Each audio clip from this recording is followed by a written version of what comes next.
चलिए, आज एक ऐसी कहानी पर बात करते हैं जो हमें ये सोचने पर मजबूर कर देती है कि क्या हमारे कर्मों का फल वाकई मिलता है, और अगर मिलता है तो कब और कैसे। ये सवाल शायद हम सबके मन में कभी ना कभी तो आता ही है ना? कि ऐसा क्यों होता है कि अच्छे लोगों के साथ बुरा होता है, उन्हें दुख मिलता है, जबकि कुछ लोग गलत रास्ते पर चलकर भी आगे बढ़ते हुए नजर आते हैं। तो ये जो कहानी है, इसकी शुरुआत होती है एक बहुत ही, कह सकते हैं, आम सफाई कर्मचारी से। वो बस अपनी रोजमर्रा की जिंदगी जी रही थी, जब तक कि उसके सामने एक ऐसी स्थिति नहीं आ गई जो बिल्कुल भी आम नहीं थी।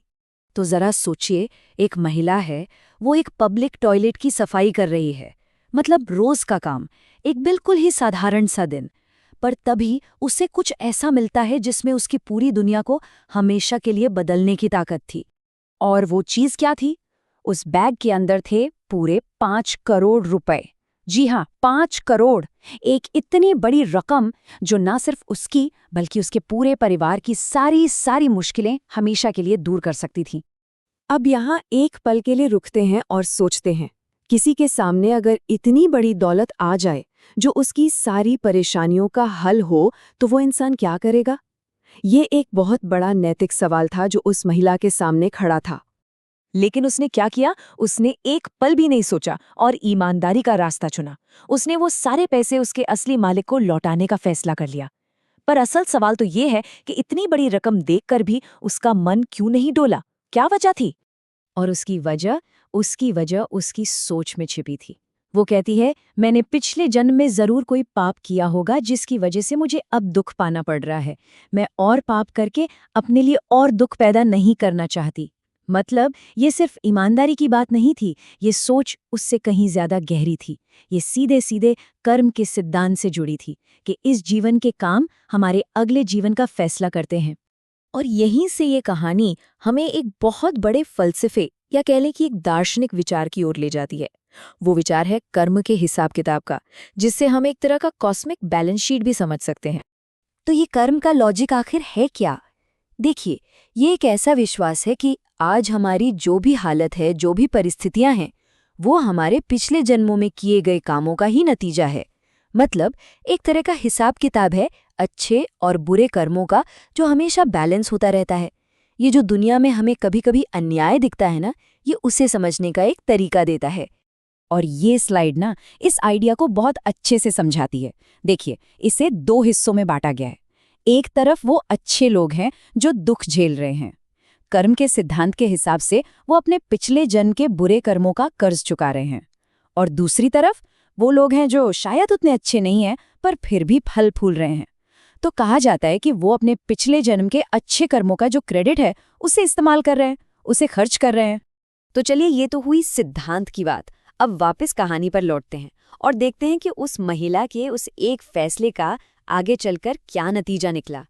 तो देखिए, वक्त गुजरता है, एक पूरी पीढ़ी बीत जाती है। उस सफाई कर्मचारी की बेटी पढ़ लिखकर एक बहुत ही सम्मानित आईएएस अफसर बन जाती है। और फिर एक दिन वो एक फ्लाइट में सफर कर रही होती है, और वहां उसकी मुलाकात एक बुजुर्ग महिला से होती है जिसकी वो मदद करती है। और बस यहीं यहीं पर कहानी में एक मोड़ आता है, जहां माँ के किए हुए कर्म एक बिल्कुल ही अलग तरीके से बेटी की जिंदगी से जुड़ जाते हैं। और वो मोड़ क्या था? पता चलता है कि वो बुजुर्ग महिला कोई और नहीं बल्कि वही शख्स थी जिनका वो 5 करोड़ रुपए से भरा बैग सालों पहले खो गया था। सोचिए, किस्मत ने उन्हें कैसे मिला दिया। और जब उस करोड़पति महिला को पूरी बात पता चलती है, तो वो उस आईएएस अफसर से एक बहुत ही गहरी बात कहती है। वो कहती है, ईश्वर ने तुम्हें तुम्हारी माँ की ईमानदारी का फल दिया है। मतलब उस ईमानदारी का इनाम एक पीढ़ी के बाद उसकी बेटी को मिला।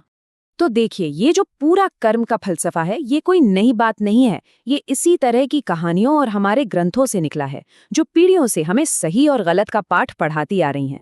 तो इस पूरी कहानी से हमें क्या सीखने को मिलता है? पहली बात कि हमारे कामों का असर शायद इस जीवन से भी आगे तक जाता है। दूसरी कि आज जो हम दुख झेल रहे हैं, हो सकता है कि वो किसी पुराने कर्ज का भुगतान हो। और वैसे ही आज जो सुख समृद्धि है, हो सकता है वो किसी पुराने अच्छे काम का क्रेडिट हो जो हम इस्तेमाल कर रहे हैं। और सबसे बड़ी बात कि कर्मों का फल देर से ही सही पर लौटकर जरूर आता है। और ये कहावत तो हम सबने सुनी ही होगी, भगवान के घर देर है अंधेर नहीं। या जैसा यहाँ लिखा है, भगवान की लाठी बहुत धीरे बोलती है लेकिन बहुत सटीक। इसका मतलब बिल्कुल साफ है। कर्म का जो न्याय है वो शायद हमें तुरंत न दिखे, पर जब वो होता है तो बिल्कुल सही और सटीक होता है। कुछ भी उसकी नज़र से बचता नहीं। तो आखिर में ये कहानी हमें इसी सवाल के साथ छोड़ जाती है कि नियति या डेस्टिनी का मतलब क्या है। जाहिर है इस पर हर किसी की अपनी अपनी राय हो सकती है, अपनी अपनी सोच हो सकती है, और शायद इसी पर सोचना और विचार करना ही इस कहानी का असली मकसद है।